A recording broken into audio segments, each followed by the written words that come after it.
Welcome to the Smash Masters podcast, hosted by Stefan Eschi and Nick Priest.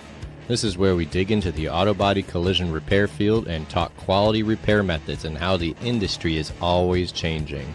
Buckle up, it gonna get bumpy. Hey. Good afternoon. Welcome to Smash Masters episode 56. 56. Yeah, we're about to hit the 60s.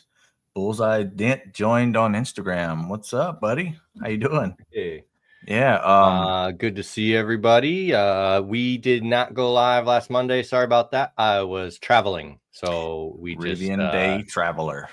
Yeah, there's Alex and up, Alex? Alex. Oh. It's good to see you guys. Yeah, happy Memorial Day for everybody out there. But yeah, I spent I'm Alex for missed being us first. last week. Thank you. What was Bullseye Dent said, what do I win for being first? What does he win for being first? We're getting like a virtual high five. You get to come on the show again. Yeah. I don't know. That's what you get. But yeah, no, I spent last week in Texas doing some Rivian training. We did battery removal and reinstall and drivetrain. So the electric motors removal and install. It was very interesting stuff. And again, it just it's a reminder of how serious that stuff is. The safety and everything with these EVs, and same with you PDR guys. I want you guys to be careful where you're sticking those rods. Okay, anything orange, stay away from it. It's not as simple as just powering it down. It gets more complicated than that. So best bet is just stay away from those things. But anyway, yeah. I also got to go to Anson. That was fun. Picked up a few tools, saved on shipping. Yeah, that's always nice. Happy Memorial Day, Cliff. How you doing? Yeah, hey, Alex. Cliff. Happy Memorial Day, everybody. Mm-hmm. Yeah, I almost forgot that was today because I was doing dents today. Well, I took off today for relaxing because I got a busy week ahead of me. So, yeah, it's been good. Good, nice off day for sure. Awesome. I saw Cam Auto started picking people for their GPR PDR competition. Yeah, I think there's 4 picks so far. It's pretty cool. Yeah, some big industry names in that lineup. Yeah, looking forward to that. Should be a really fun event. It's a trade show and competition, so there's going to be booths and tools to buy. Especially for those of us in the Northeast, we don't really have any other shows like that in our area, so pretty cool. It's not that long of a drive from me. So I think it's going to be a 2-day event, if I'm not mistaken. Is it going to be 2 days, like just for the repairs? For the repairs, I think entirely it's a 3-day. I think. Don't quote me, but I'm pretty sure. But yeah, the repairs are a 2-day. It's supposed to be some pretty nasty stuff. Yeah. It's going to be giving you 16 hours to repair it. I mean, I don't want half the guys walking away after 6 hours going, yeah, it's done. So it's got to be pretty bad. But yeah. Alexander says, are you guys going to the Hail Expo in St. Louis in July? I'm thinking about it. It's on the interested list for sure. I don't know because I don't know exactly my work level right here, but it's not a long drive for me. It would be a long drive for me, so it'd be a flight, but I'm still thinking about it because that could be a really beneficial trip with the networking and everything. I'm thinking it might be worth it. So maybe ask me again next week. We'll see. Well, I'm going to look more into it and see when the days are. So that way I know exactly when it is. So I'm not scheduling work on those days. So I have to force myself to stay here. Yeah. So, hey, Dwayne. So Dwayne. All right. Well, without further ado, we got a great show this week. Got the other half of the dent correctors coming on. We had Alexander on. Bring out Trevor. Protege. He's the master. Oh, yeah. There you go. Yeah. There he The is. How's it master, going? huh? He said the master. The What's master. Well, I happening, mean, fellas? there's the master and the protege, right? There can only be Right. two. Yeah. Right. So, There you go. There you go. Yeah. Thanks for coming on. Yeah, thanks for having me. Didn't take too much Exciting. pulling. What's Uh, that? It didn't take too much leg pulling. So it's No. clearly, no, that's good. Some of our guests are kind of like, ooh, I don't know. Yeah. No, it didn't take much. So Yeah. appreciate it. We try to make it as good as possible and flowy and all that stuff for Alex says the for big everybody. dog. They call him the big dog. Call him the big dog. That's cool. Yeah. That's cool. I mean, All right. you get the experience in under your belt and you get those titles, man. That's how it works. I guess. But you had to start somewhere though, right? So how did you get started? Yeah, you started out as "Hey you."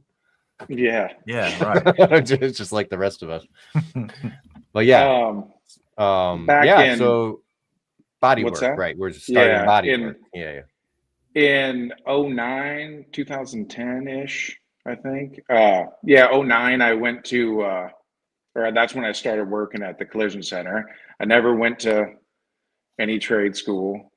I went there, or they hired me, and I basically just did bumper jobs, small stuff. I was always like doing mechanical things at home with cars and stuff, but never really had any body shop So training. you had some knowledge on cars. Yeah. Yeah. And I could fix about anything, but it took me a long time, like just Okay. even when I started mudding and all that.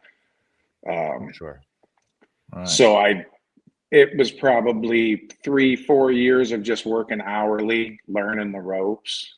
I mean, doing whatever they had me do, doing a lot of lot cars.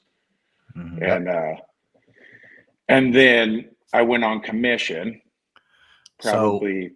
So you started in 2009, but you've never done body work prior to that. Nope. Or any type of history?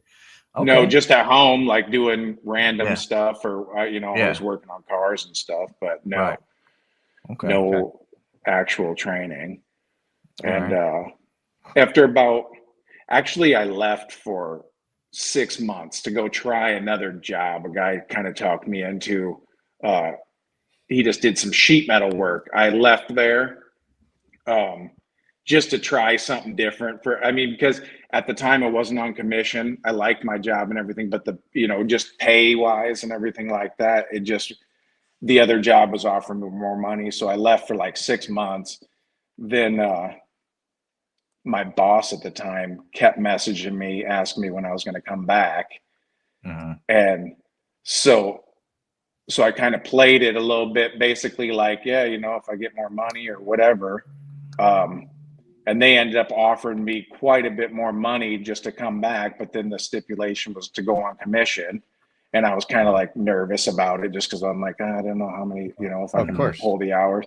And it was a no-brainer once I started on commission. It was like a done deal. I mean, I was making way more money just doing that. And then slowly, just started obviously being more efficient and all that. Right.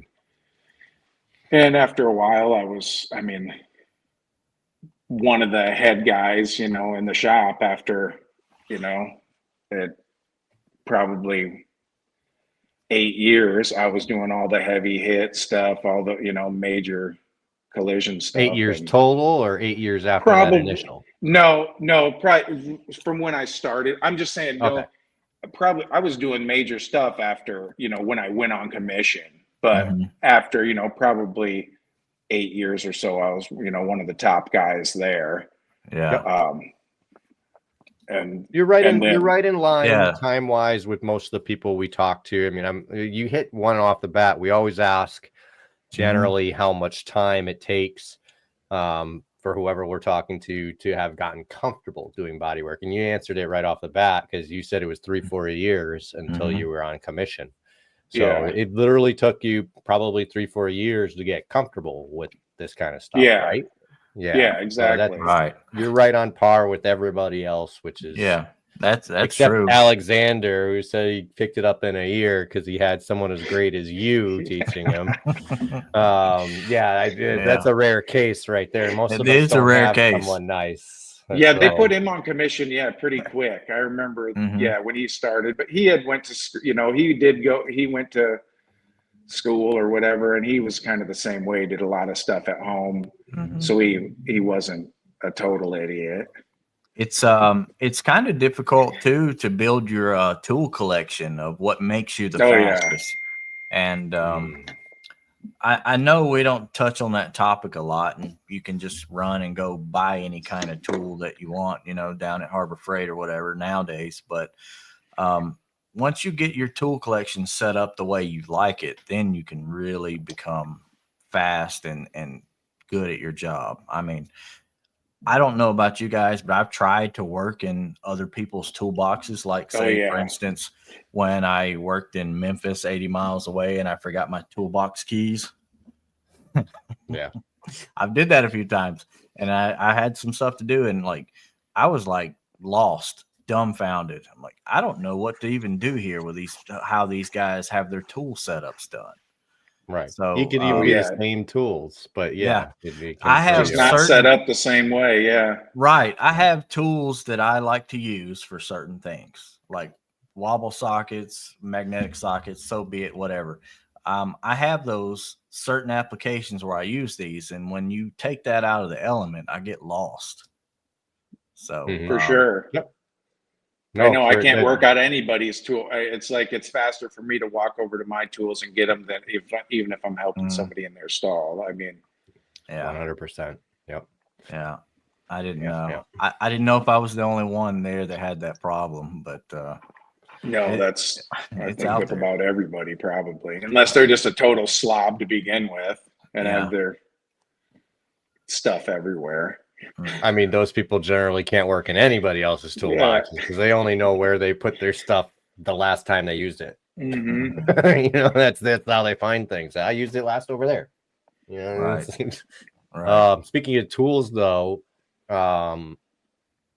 especially when you were starting out, did you do everything on the tool trucks, or did you go? No. Well, I started there with a 28-inch Craftsman toolbox that had 4 drawers and a cheap socket set. I mean, I always had random tools at home, but not just good sets of anything. So then it was slowly, and there were some decent people there but I was that would help me out, tell me kind of what I needed. If I borrowed something from somebody once or twice, I'd buy it, I realized it was something I needed. That's the way to do it.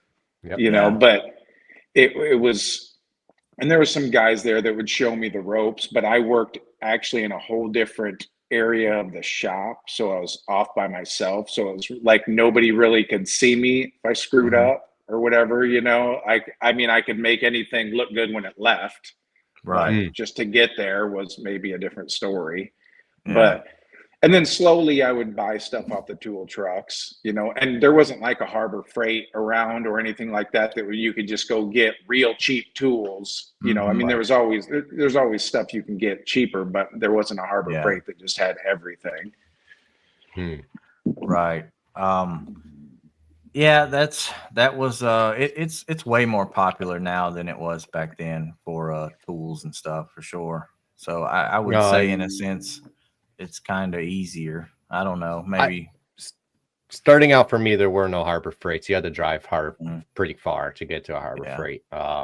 We had, like I said, we had Sears. You could go and buy Craftsman tools down at Sears, and immediately I hated the warranty process. And especially at my particular Sears, they tended to be really, really bad. Just constant do you have your receipt? I said, yeah, I don't need a receipt. Yes, you need a receipt. It's how do we know you bought it here? I said, it doesn't matter. Your policy says it has Craftsman on it. You're supposed to replace it, and you just, it's that same fight over and over again. Then I got this tool truck showing up at my shop and he goes, oh, it's broken. Okay, no problem. Gives me a new one. Yeah. Oh, right. That's what I'm paying for. Yeah, exactly. Not only that, I didn't have to go down to the store. Yeah. No, you didn't have to go right. down to the store or anything. I You're paying more, but one, we can't deny that some things are better quality on a tool truck. Oh, for Right. sure. And two, you're paying for the 100%. convenience. keep Yeah. keep in mind too, tool truck guys are small business owners. So you are supporting a small business when you buy from these guys. Just Yeah. keep that in mind when you're It's an American paying job. the premium price and all that, and you're fussing like, well, this tool's this much, I can go here and get it. Yeah, but you might can go get it at Home Depot cheaper, but this guy right here is a small business owner, and that's good. And We it's like supporting those guys. it's situational, you know. There are some things that, hell yeah, they are looking for way too much money Way on too that much tool money truck. on some Go stuff. down to the store, you know. But that's not everything, you know. I mean, Yeah. I still think the Snap-on ratchets are the best. My Snap-on DA is yet to kick the bed after 17 years, and I Yeah. do not oil it. So Yeah. it's Yeah. going. Don't oil That thing is anything. good. My Craftsman gave up after a year, so Yeah. but Yeah, Josh was even saying, he says every tool has its spot. I don't even have to look in my cart to grab the tool I need. That was key for me as well. That's why I bought the big toolbox, you know, Yeah. and that you don't need to go top name brand for. I agree. Yeah. Just I if you have started enough out with spot yeah. where everything has its place and that helps you organizationally, go Mhm. for it. Get that big toolbox, you know. Those 3 stack toolboxes from Craftsman that we were talking about Yeah. earlier. That's what I started out with, and I had that. I was buying tools, and I said I'm not going to go buy a toolbox or whatever. So I actually filled that thing almost to the max capacity, and I was pushing it in the shop. I hit something, and it tipped over. And the next week, little rock. the next Tiny week, little rock. I was And out all with the that. drawers and everything. Right. Yep. It was done. So I went and I got my first Snap-on toolbox. It was a classic 78 toolbox. Yep. So yeah, that's how I went. Yeah, from my that. toolboxes, both of them, I have Snap-ons now. I think they're 56-inch. 2 of them I just have side by side, but the old Snap-on guy was going out of business and ended up selling me both of those. I had Harbor Freight boxes, like 56-inch boxes before that. You know, they were like $800. They were nice toolboxes for the price, definitely. He ended up selling me both of those big Snap-on boxes for $1,000 a piece, and trading in my Harbor Freight ones. And then the guy that works next to me, not Alex, the other beside me on the other side, he just bought those Harbor Freights right from the Snap-on guy. So I mean, I only really had about $3,500 in those altogether into those, and it was about list price was like 17,000 for them. Right. Wild what Snap-on goes for, but I mean it is quality. It is. I mean it's you can't. Well, you got to do what you did. Yeah, get working a little deal like that. Do a trade-in thing. Yeah, people. Honestly, that's what I tell everybody when you're going to trade in. You know, trade in your Harbor Freight stuff and make sure you get paid more than you paid for the Harbor Freight, because they will do it. Man, yeah, they will do it to get you into that new box. They will. Speaking of what Jared's talking about here for a better repair, man, if you have a bad day at a shop or something ain't going right and a tool truck guy comes by, shiny tool truck syndrome is just like, it's on another level, isn't it? Like, what am I going to buy today? And we have Cornwell, Snap-on, Mac, and Matco all come to our shop. Same here. Almost like one a day. But anymore, it's like I don't even need anything hardly anymore. I mean, it's like I wish a PDR truck would roll through. Do you no, you don't. No, you don't. That gets expensive quick too. I know. I had Anson. I talked to one. I can't remember his name. Stevie D or whatever. He used to drive. Yeah. One of Anson's truck, and he was coming through somewhere not too far, and I messaged him, and he ended up stopping through our shop. I think it was last summer. He didn't touch you, did he? No. You're lucky.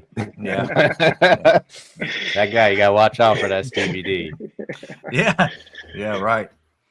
Stevie. Yeah, but there's a few local PDR guys, and I messaged them all, and everybody came. And so it made his stop worthwhile. You know, everybody bought something, spent plenty of money. It was kind of nice to have them stop by. Just to, you know, it's a lot better to tools in your hand, checking them out. It's. Would you believe it? Well, I at one point I was like, "You're never coming up to Connecticut," and he's like, a couple months later, he was up here. Really? Because you don't get van. You don't get hail or nothing up there, do you? Nope. He came up. They did a tech meetup here for all the PDR techs here, because a lot of them here that don't go to MT or anything, they've never seen an Anson van. You know, I think he sold like over 10 grand. It was like 15 or something that day. Just driving up to little. So made it worth his while. Made it worth it. Yeah, I'd say.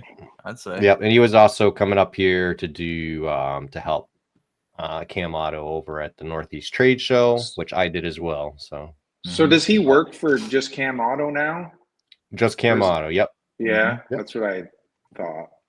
Yeah, it's pretty cool. He's doing all the demos and everything. He's going to the trade show. They sent him. Was he a dent guy before that?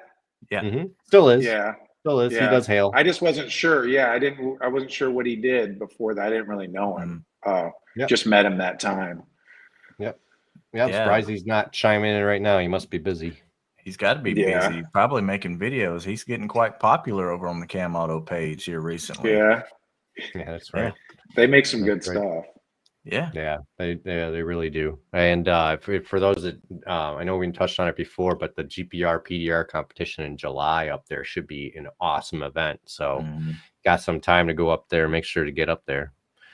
But all right. So let's we talked about auto body and how you got into that. We talked about tools and started going into PDR. So before we talk about how you learn PDR, I want to know why.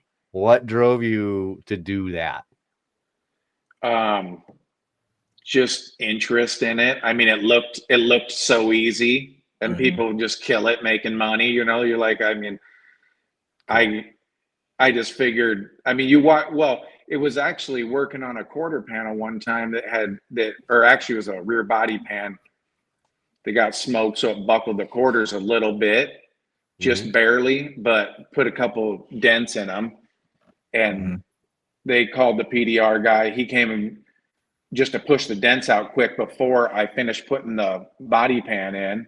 And it was probably, I don't know, maybe 3 minutes he worked on that on each side. And I think I ended up asking him, like, what do you charge for that? You know, I think he was like $200 a side or something like that, you know, something. And I'm just like, wow, and I was always interested in it, just watching, because we used to, you know, we've had a few big hailstorms where there's a lot of guys set up in our shop and stuff. And I mean, what I like about it is clean. I hate sand and mud. Just, I guess, the wow factor of it, that not a lot of people do it, or, you know, can do it. So, cool. And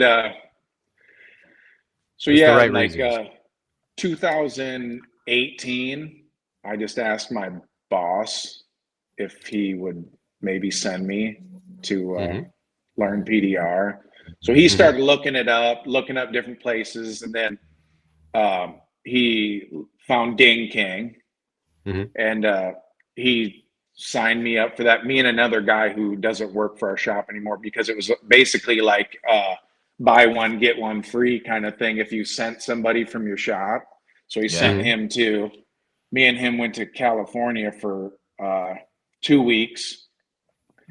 And we learned how to fix a dent there. There was a lot of, the class was big. So the class, like, let's say our class had like 6 or 8 people, but then it overlapped another class. So at one time there was like maybe 12 people in there. So you're only getting so much, you know, like one-on-one time.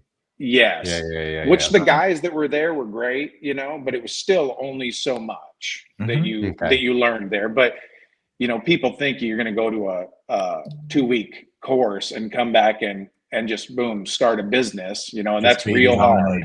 Yeah. and that's what everybody thinks. And I knew that wasn't going to be the case. 100%. I knew that wasn't going to be the case. So after I got back, my buddy who basically runs the dealership that owns our collision center was started giving me their used cars. So he would give me usually one a day, maybe 3 a week, depending on, and I would work on them over lunch.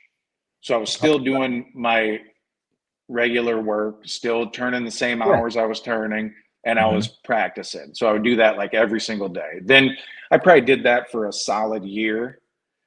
And then Ding King offered a refresher course. So, and I was just like, oh, that'd be kind of, now that I know kind of what I'm doing here, maybe go back and get a little bit more knowledge. So this time I had seen Lee Roth all over the internet, like the way he looked like he taught, he just interesting dude. Yeah. So I contacted Ding King and went and seen Lee in Texas, spent a week there, and it was right during COVID and all that. So it was kind of a weird time. Nobody was hardly out and about. It was kind of odd when I was there, but it was still a good time. So he had, all kinds of tools, everything to try. Yeah. And that was really good just to get your hands on different tools and techniques. And and I helped him fix a hail car actually when I was there. He had got a job. So he was trained. He had about maybe 4 or 5 people that he was training that week. But I stayed late, I think 1 or 2 nights, and we fixed a hail car. That was kind of cool. And very cool. Got back and still was just doing the lot car stuff most of the time. So then obviously I'd be getting, I'd fix anything on the vehicle that I was working on. Like if it had a door ding or something like that, I'd try to fix it or make it better.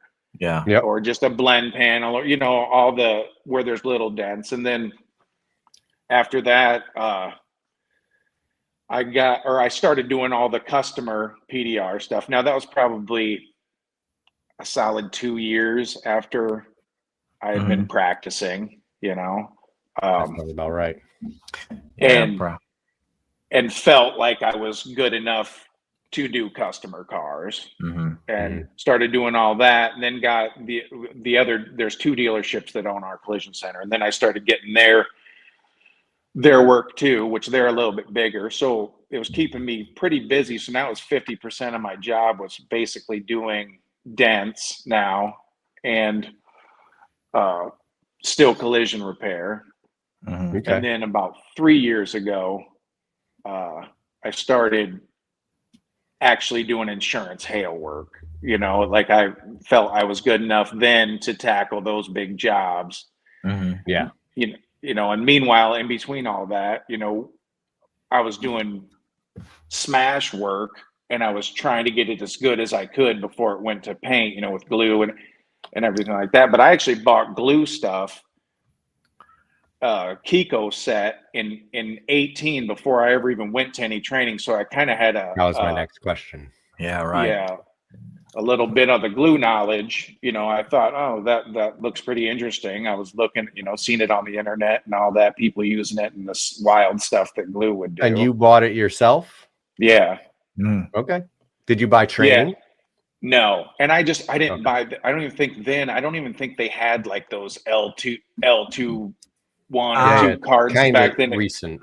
They had they had sets that came in duffel bags. Yeah, that's what I got. Because I got one too. They called them like level 1, level 2 $1,000 or something altogether. Yeah. When I bought different, and it came with an Illuminant light. I still have that, like a 20-inch Illuminant light. Yeah. That's quite the investment. That you made. So that most people. And that was before. Yeah. And see, the thing about that, my boss was looking at Ding King. The reason he's like, oh, you get a set of tools when you come back, and at the time that set of tools, was almost worthless, then after. So when I went back and seen Lee, the next year they had changed the tool set and actually put, I think B&D made the tools, but they were just like, a lot of them were just like pointless. You know, it was like a 52-piece set. I've got them. And yeah, you know exactly what I'm talking about. Yep. Yeah. There's like 8 or 9 or 10 of them that are just like, I've never used these. Yeah. Ever. And then they went and actually did like a hodgepodge of different good tool. I mean, it didn't even send you home with whale tails. You know what I mean? And yeah, there weren't any. No.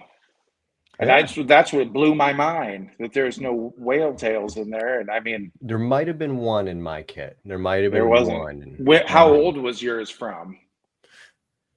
I want to say it's about 3 or 4 years old now. So not too long. So was that like so if it was only that long, was it the better? It wasn't name brand tools? I think they are, but they don't have them on them. So like it's a mixture. There's some stuff in there that is definitely B&D. There's some stuff in there that is definitely useless. But there's like 3 or 4 tools in there that I use all the time. Yeah, and there definitely was one whale tail. It was a small whale. It was, I don't know, that, and it wasn't a dent craft though. It was a dent craft. Yeah. Oh, see, that was after they switched the set. Okay. I've heard that they've changed it a million times. Honestly. The first set, I mean, some of these wild, really thin, I mean, there was nothing you could do with them. And I actually talked to Lee about this. I'm like, what is that set of tools that they sent you home with? You know, he's like, yeah, and that's why we changed it. And then, yeah, because it's like some B&D stuff, handle, a nice handle that would go on a hub tool and stuff. That's what he was doing then.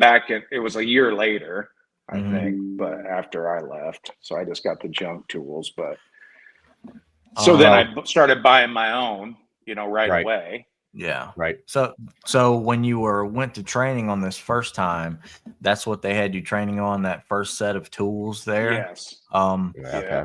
What while we're in that part, what was some of the more difficult things for you to learn while we're there in that avenue? Because I mean, people struggle on different things, whether it's light, finding tips, or etc. I don't think. Well, they taught you pretty well. Like I guess you could say their method of teaching. You know, for the first couple of days, set up on a hood. You know,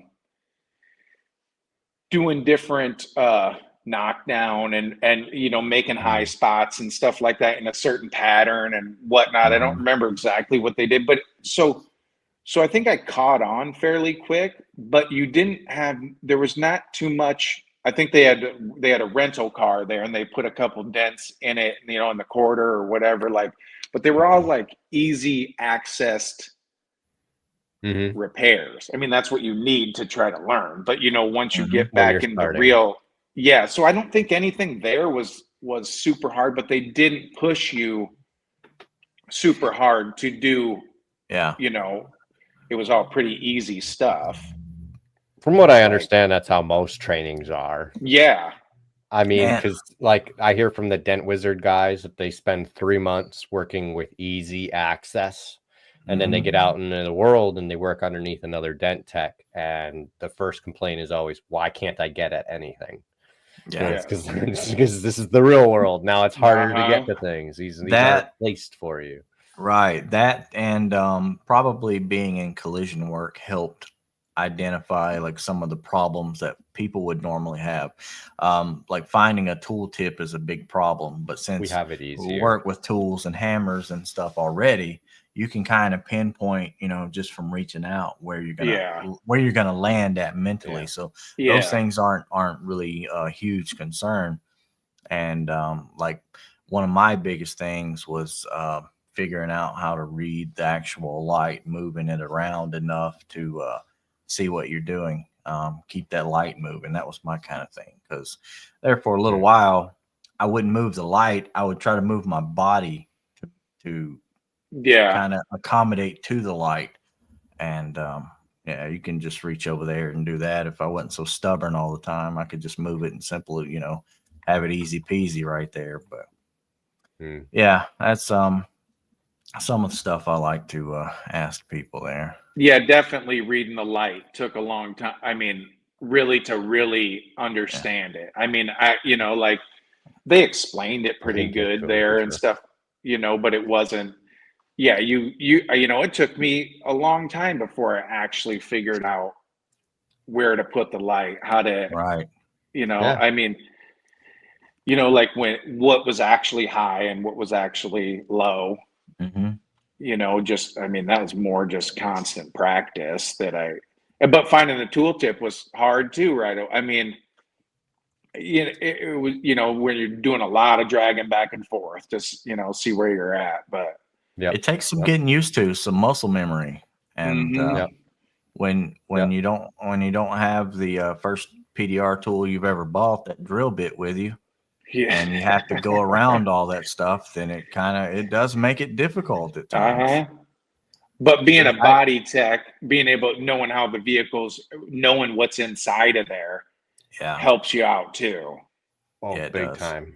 I can picture what I'm pushing off of at any given point, Yes. so that's the big thing. I also feel like a big thing for a tech to overcome, a body tech, when learning PDR, and it was big for me, was, I mean, with body work, we're doing everything by feel. Once we take that paint off, Mhm. can't see shit, so we're gonna have to feel for our highs and lows. And Mhm. it's like, I'm feeling, okay, there's a high spot right around here, bang, bang, bang, bang, bang, bang, bang, bang.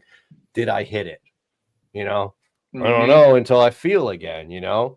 and learning PDR, everyone's like, you got to see it. You got to see with the light. You got to see with the light. And so I can see with the light, but I didn't know I wasn't. And so in my head, I was still going, I know there's a high spot around there. Bang, bang, bang, bang, bang, so, but then, you end up with a bunch of dents. Yeah. And Yeah. it's just that mentality of, I know it's somewhere in there, so I'm just going to go at it, and that, I think, is the thing I had to get totally ixnay. It's no moves unless you're positive. And Yeah. you're sure. You know exactly what you're moving, what you're hitting. And that to me was reading the light and getting the light just right so my eyes can focus. Now I can see. Can't fix what you can't see. I just didn't realize I couldn't see. Right. Yeah, I thought I could. Andrew asked, talking about eyes and lights and stuff. He asked if eyes ever get fatigued, and I don't normally have an eye fatiguing problem unless I'm doing hail work on or a white vehicle in general. It's the lighter colors. It's Yeah. the lighter colors that are worse. For me, a darker colored vehicle is almost easier to work on than light colored. Yeah. Me too. And 'Cause you that's can kind of that's the opposite, because when you do something in a body shop and they're like, well, good thing it's white, Right. Right. Well, I mean, you're having trouble seeing what we're fixing on white. Good thing it's white. Yeah, right. But I still no. feel my even PDR work. I still do that. I still Me too. feel I mean, it just the habit is still there, and I constantly do that while I'm working, while I'm PDR and something. But like I know old school PDR techs. PDR techs that do the same still. Yeah. That's a good tip, Joshua. I have a blue reflection board for outside that I use, and it works wonderful on bright colors. But yeah, if you guys are having that problem, that would help out.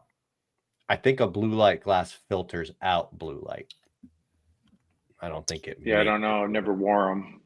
I My know. eyes really don't bother me. I mean, even doing a hail job, I mean, you just kind of get maybe a little wore out, but I'm not really ever looking at the light, the way it's right. I mean, if it's really bugging you, maybe turn it down. I have the same issue just on white. I mean, like Nick said, it's just, you have such a harder time focusing on the white and on the details on a panel when it's painted white that it does. That's when my eyes I start to bother you. I do this and walk away for a little while. Oh yeah, I got to do that too. Yeah, but that's just.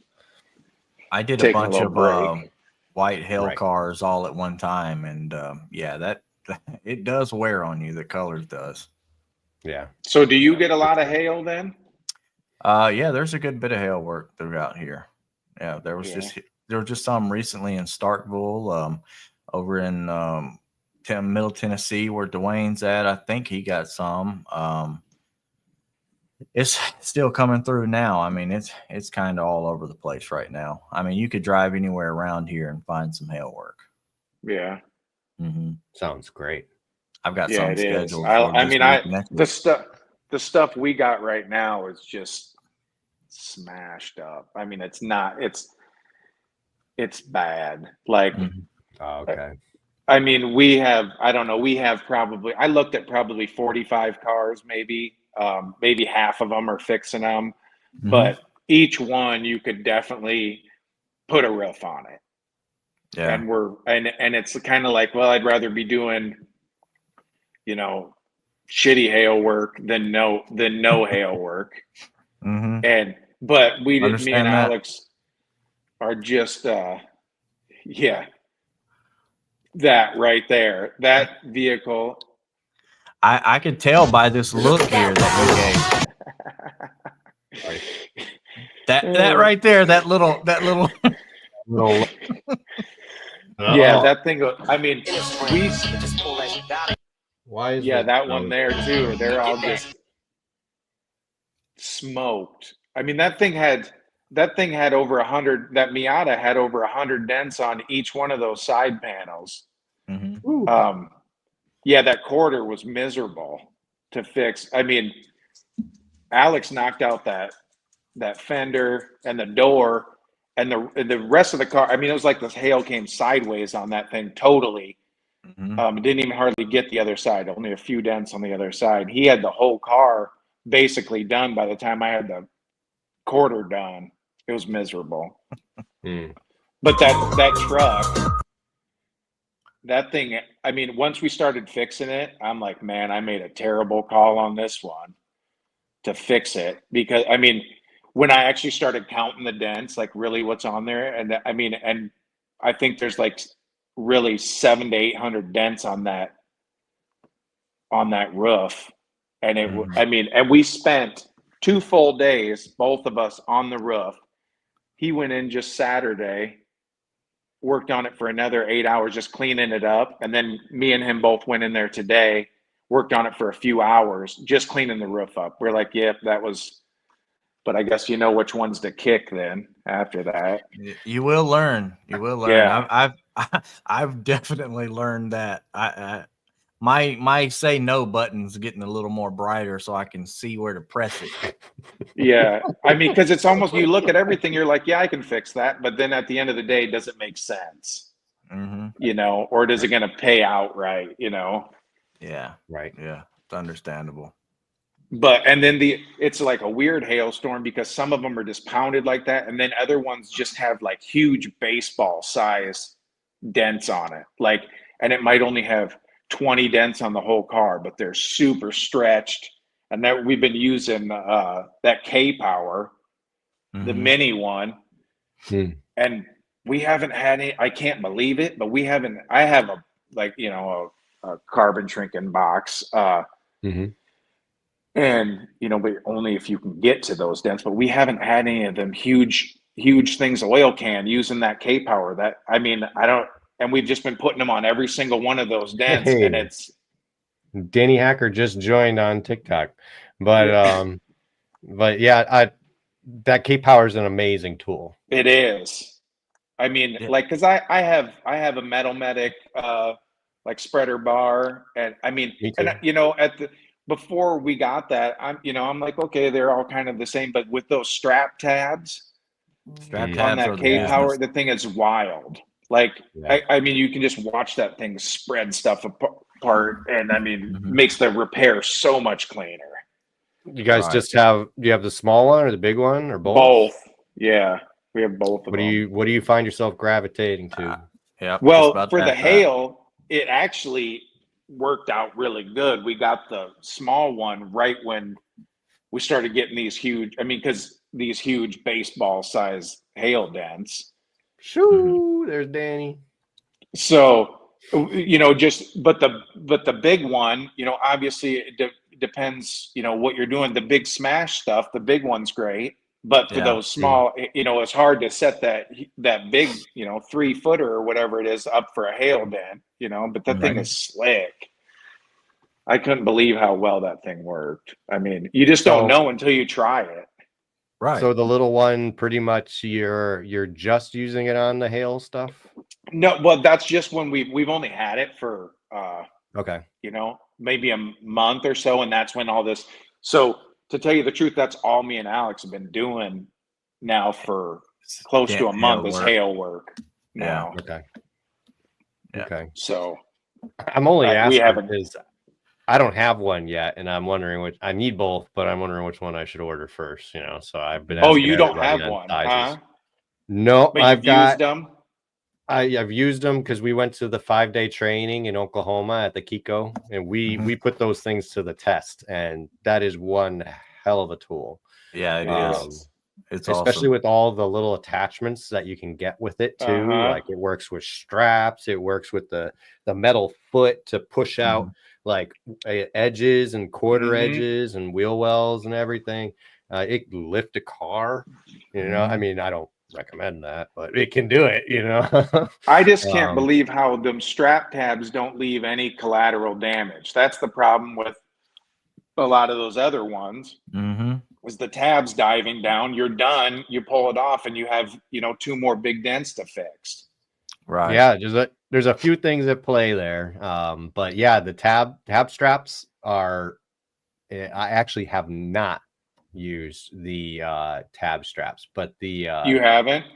No, but they have the same principle as the straps, the green straps. Yeah, so I am fully into it. But one, just the fact that the tab is so low and flat to the panel, so there's no twisting motion, and you're pulling on the tab, not pushing the tab. Yes, and then they kind of lift up like this, and they get away from the panel. Right. It's wild. So what's gonna dive? All it does is want to lift. Well, how's it gonna dive if it wants to lift? So there's a few things working there together. And that's something that the new Cam Auto tabs for his lateral tension are doing the same thing. He's now allowing it to pull the tabs rather than push on the tabs. Yeah. And that seems to have somewhat of the same effect. So using the smaller K power, if you need that little bit extra, I think that they came out with some extensions for that smaller one.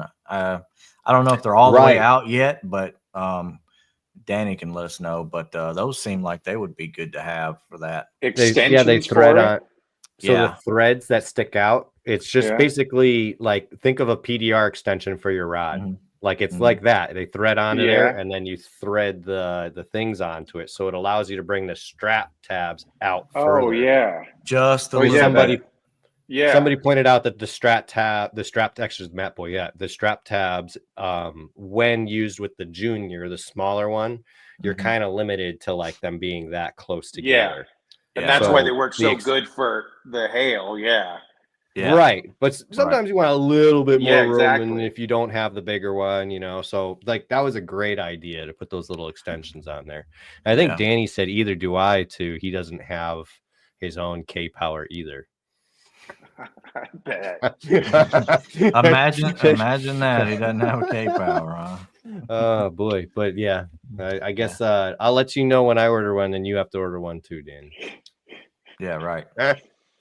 Order one right up from the factory. Yeah, all Kiko's tools, I mean, are solid. I mean, and I've had Kiko tools for a while, and for a few years, I hadn't got much from them or whatever, and they came, recently have been keep putting out more bangers of tools that are just, I mean, solid. They just keeping up with everything. There's Chris. He's my neighbor over here.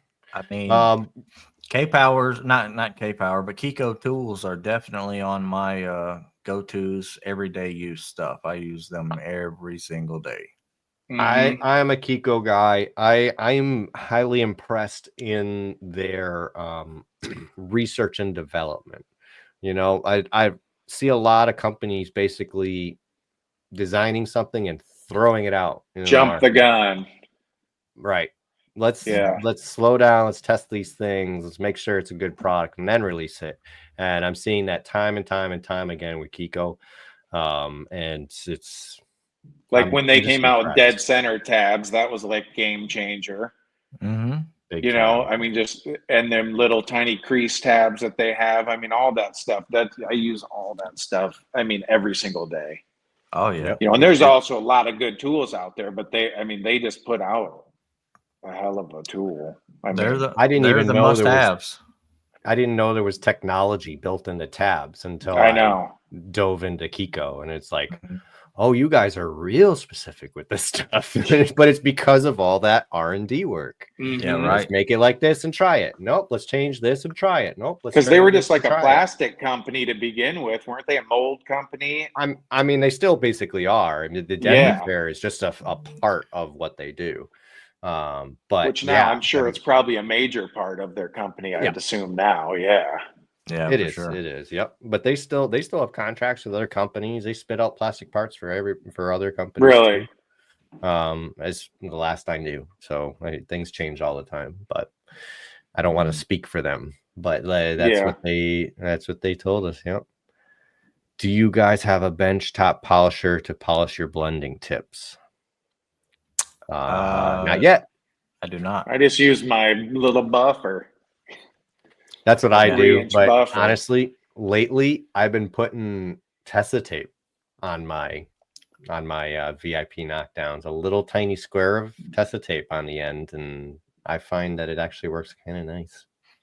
Really? Yeah, I love the VIPs. I mean, once you get better, I mean, because right away, I think when I got them, I put a lot of little dings.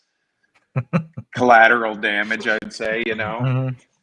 But and then with the black magic tips on them, you guys use those?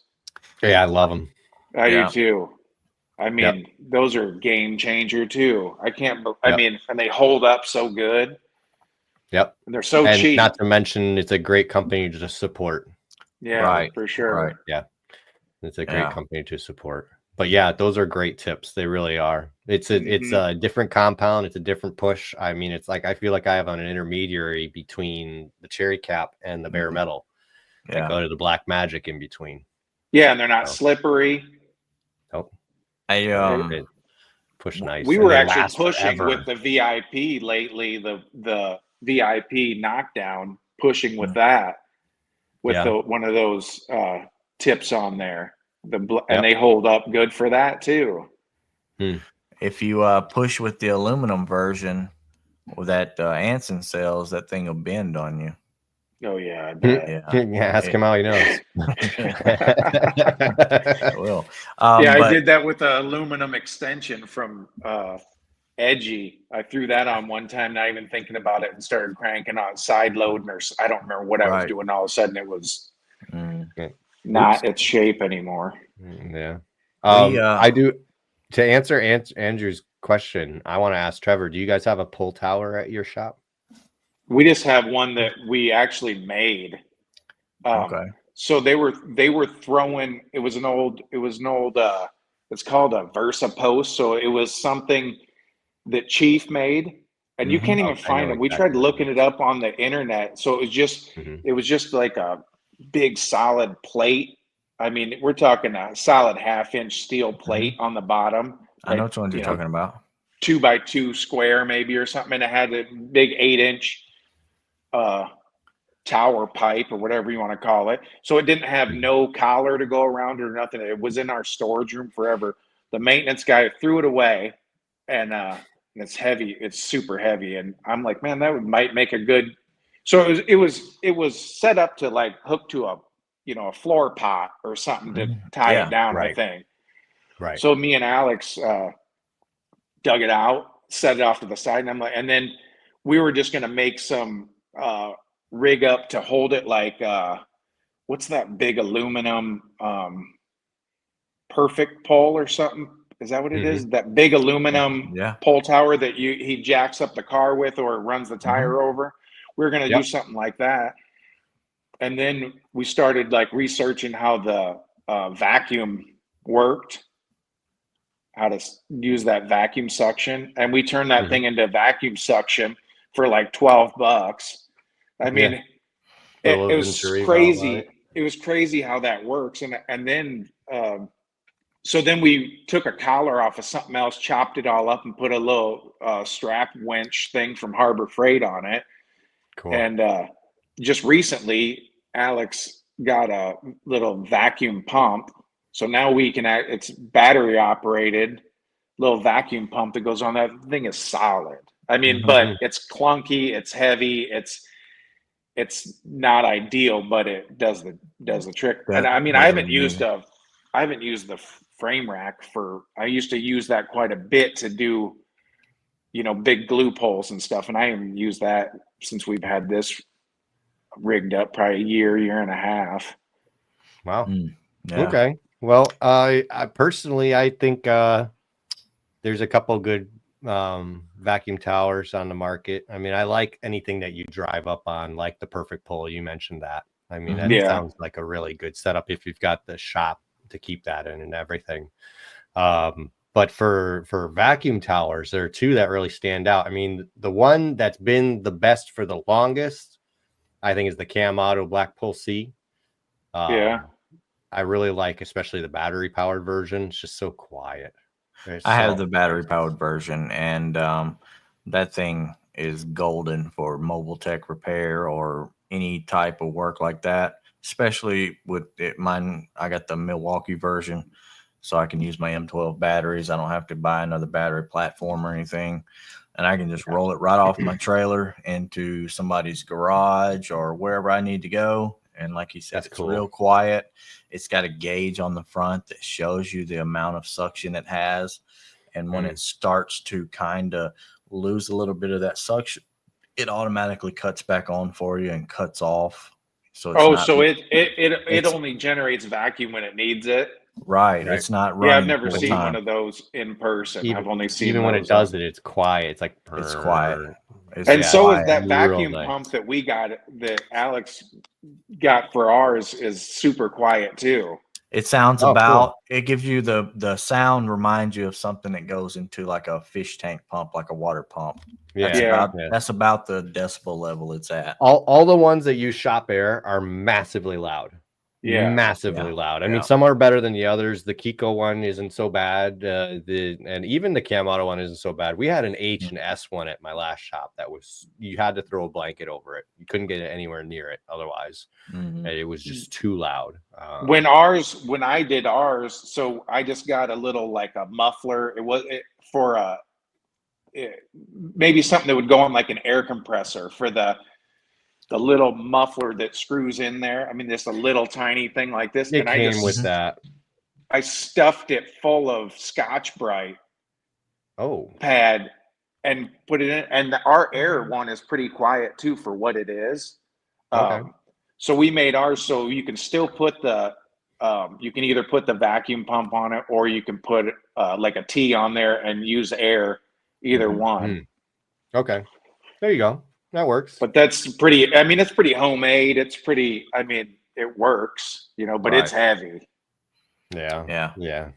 Well, heavy can be good. Yeah. I just want to point out that my favorite tower on the market is definitely the Kiko one. I mean, like I said again, Kiko. I've never seen it. It looks legit. I was just about to say that the Kiko, how it goes this way, side to side. That's super useful. Pair that with the Kiko's Quick Stick. The Quick Stick is a really cool tool. I had fun using that thing. Yeah. So it's like a pogo stick with the vacuum plate on the bottom of it, kind of, right? Right. You're not like fishing for leverage or anything. You just stick it to the floor, do whatever. It's really powerful. It is. Really? I mean, there's some videos of us at Kiko like rocking a car, like almost like so the wheels were hopping off the ground with that much suction. One hinge tab. Those hinge tabs are wild too. Speaking of those things work way good. Right. That's what I grab them for every pull like that. They're amazing. But yeah, that Kiko tower, I can't think of a better one. Is it pretty light? Is it aluminum? It is aluminum. Yep. Yeah. It's big. It's big, Yeah. and it's got a big footprint, but that's basically why it's got its power. I mean, we took that thing, we sucked it down to the floor, we put it all the way over a 45-degree angle, we put the chain all the way up at the top of the tower, and we pulled as hard as we could, and we were dragging the car across the floor. We The thing were wasn't coming off. Never busted loose. purposefully doing that kind of stuff. We was We trying really to get tried. it to. We tried to get it to go off. Just like you said, they put in a lot of effort into the R&D, I think, before they, like I think Ken's tower that he's coming out with, Metal Medic, I mean, looks like it's going to be pretty legit. I do. I I want to see like more the proof, extra. but I do agree. I do Yes. like that additional plate that he has that you can put it on the front or the back. Yeah, I think that's really cool. that's really a good idea, and And I like his the cheap frame machine style thing where the chain goes over the top and the top lifts up, and that's what does the movement. I do, And like, the electric winch or whatever, however he's going to have that, that looks pretty solid. yeah, it might end up being the tower. It might. I think he's what got I wanna something good see- going. I want to see some guys doing some major pulls with it. I want to see that. Because these, Me too. like the Kiko tower, the numbers are well over like 2,000 pounds of force, and as soon as you start throwing numbers around, there's the number to beat.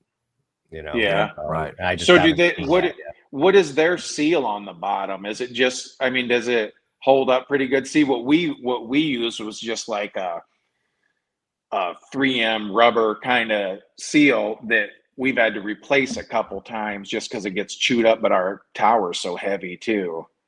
Everyone I've seen is a foam, like a rubber foam. Yeah. And they always get chewed up. You always got to replace them eventually. Except Ken seems to have some new one. I don't know if it's working or not. I don't know, but I haven't seen anything on the tower lately. It was coming out and had some stuff going, but then I kind of I hear you. He's got Hopefully a lot going on. He's Yeah. got a lot going on. Hopefully we'll see more from that and see what it looks like. But it looks like a real ideal candidate, especially for a mobile tech with the battery power and stuff. It looks like a good contender. Yeah. Right. I did just order his hail rod, that bazooka. Have you seen that? Okay. Yeah. That's magnetic. The section's magnetic instead of like screw in or a pin or anything like that. And it's pretty solid. I just got that last week, and it's like 9 foot long if you need it to be, but that's a really solid hail rod so far. I only used it on this roof that we've been working on. But every time I look at the tools on his tables at trade shows, I'm always like, damn, that guy makes some nice stuff. He does make some really good looking tools. You cannot deny that. I don't think anybody can deny that. So it's speaking of tools and trade shows, are we going to be seeing you guys at any soon? We were talking about going to that Hail Expo. Alex just brought that up, but I want to go to MTE this year. This coming up time, okay. I would make MTE your first priority. Yeah. And the Hail Expo, that sounds great because that's a great networking event. I have no experience. And see, that's so close for us. That's so close. Right. It's only like 4 hours away. So I mean, it's like, and they're having tool trucks there. They said, I don't know much about it. I haven't really looked into it, but I think it'd be pretty interesting. And it's just like a weekend thing. But the reason being is it's so close to us, we can just drive there. Right. Well, like I said, for me, it's still up in the air. I want to see exactly when the days are so I can schedule around it. Hopefully I can be there and check out some of that stuff. So hopefully I can see you guys there. But yeah, definitely come out to MTE and check that out. So have you guys just went to the one in Florida, or have you guys ever been to the one in Vegas? I haven't been to the Vegas one. That's just called, I think, PDR Expo or something. Yeah. PDR Expo. Yeah. It used to be an MTE Vegas. Yes. And now it's just called PDR Expo. No, I haven't been to that one. I went to the SEMA these last 2 years, and I'm really not a big fan of Vegas in general. Yeah, I hear you. So I'm gonna not go to Vegas for a while. If you don't have to. Yeah. Yeah. So, and I believe I don't have to. So that's all me just trying, just thinking I need. That's the FOMO of missing out on SEMA. It's like, it's okay, you can miss it. Yeah. But yeah, it was SEMA was great. I'm sure SEMA was PDR great. Expo was a great time. I've heard it's a smaller version of MTE, which can be nice because you can get some more one-on-one time with some of the big names. So for those thinking, Yeah, but about I really want to go to MT. I think we're gonna really try to go. that's the one to go to. Yeah, you should. You would really enjoy it. I mean, the hands-on tools and all the social media dent guys and all that stuff. Everybody's there hanging out, and We do podcasts from there too. Yeah. There's always a podcast going. There's a booth that they give to us. You know, all the podcasts have a time, so you can always walk by and see all your favorite podcast hosts. And it's pretty cool. You can even bug them, get on their podcast. Yeah, Oh yeah. you want to do. We're sitting there, and some guy starts trying to pay us for T-shirts. It's like we're not the cashier, we're live. Right. But yeah, that was interesting. It was fun. How many years have you guys went there? This is our second 2. year. This past was our second. Yeah. So this coming year will be 3. It's my priority for me. If I go to one trip a year, it'll be MTE. Yeah. So nice weather. That's how much fun I have. Just gets real expensive real fast, huh? If you plan on buying things, yeah. For sure. I mean, fun without that's buying. the thing about all these tools. It's so nice to be able to just see them in person, just like when the Anson truck came. I mean, it makes a hell of a difference than just going off of what people say on the internet, you know, or pictures of the tools. And that's the deal. I mean, so even if you don't plan on buying anything, go there, put them in your hands, and then later in the year, you'd be like, "Yeah, I'm gonna get that." Yeah, set, exactly. You know. Yeah.